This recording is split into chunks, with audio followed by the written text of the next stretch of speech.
Pacific. It's a great pleasure to have Timothy Geithner, the Secretary of the Treasury, on. Nice to see you, Fareed. Let me start with an easy question.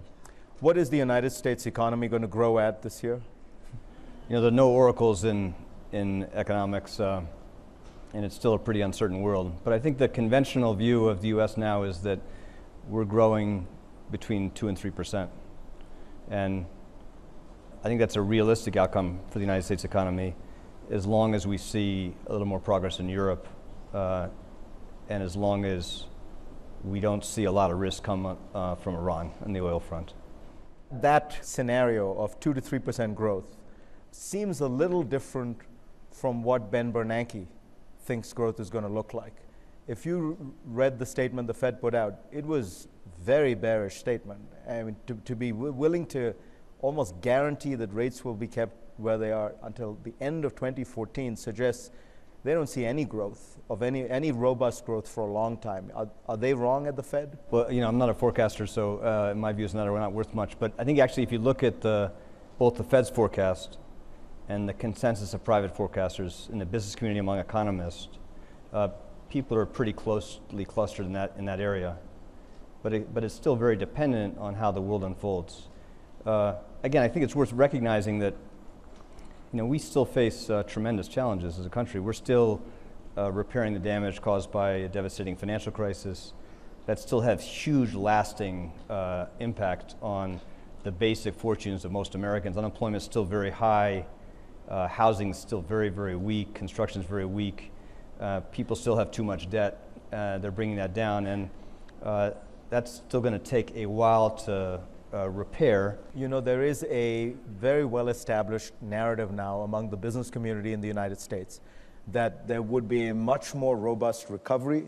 The U.S. economy would be growing much more vigorously if there were greater certainty and businesses could invest. And the reason they're not is a kind of tsunami of regulations, uncertainty about tax policy, uncertainty about the deficit, but perhaps above all the sense that that the economy is being thrown this huge new wave of regulations in healthcare and finance and energy, and that's what's keeping the economy back. I don't think there's much basis for that view, although it is true that we are putting in place very tough reforms in the financial sector. We're trying to improve how the U.S. healthcare system works, and we're trying to change how Americans use energy. And those are necessary, desirable, very important long-term reforms for the United States. But I think if you look at the evidence we have about how the economy is doing and how the business community is doing in particular, the reality does not justify that sense. So just look at the things you can use to measure basic health, business health. You know, profitability across the American economy in the business is very, very high.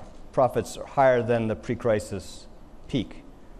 If you look at investment as a measure of confidence, private investment in equipment and software is up more than 30% since the trough in the first half of '09. Exports are up 23%. There's broad-based strength in energy, in agriculture, in manufacturing, not just high-tech manufacturing, but even heavy manufacturing. I was at a Siemens plant, new plant in the United States in North Carolina this week, which is building steam and gas turbines and generators and for export. And they're doing that because they see in the basic fundamentals of productivity in the United States, even with all our challenges, pretty compelling competitive advantage relative to where else they produce. So I think if you look at the basic health of the American business sector, it's much stronger than I think anybody would have thought at the peak of our crisis, and stronger than many of us hoped. While business profitability is up, productivity is up, unemployment still remains a huge challenge, and many businesses have become more productive because they've taken costs out of the system, they've managed very efficiently. How do you get the American jobs machine going again? Well, the biggest driver of how fast the unemployment rate comes down is how fast we grow. And the biggest determinant of how fast we grow now is really going to depend on these two fundamental factors. One is what happens in the world, meaning in Europe and in the Gulf, and because of oil.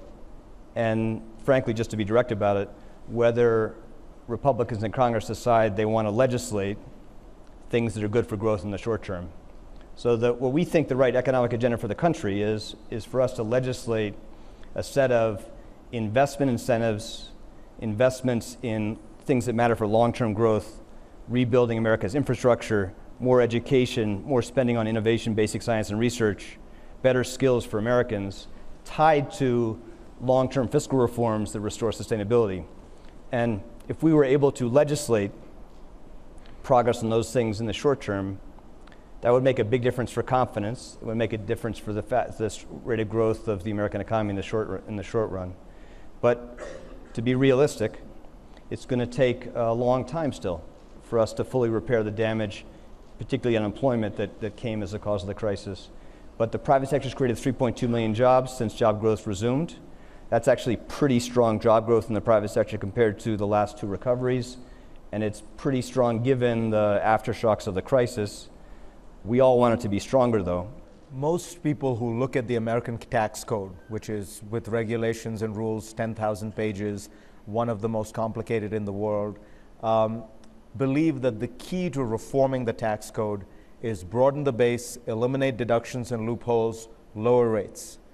Isn't the president's proposal in the State of the Union taking us in exactly the opposite direction? Not at all. The president's proposals, which are focused on a set of investment favorable reforms in the corporate tax system, manufacturing and investment, and on a modest but necessary increase in the effective tax rate paid by the richest Americans.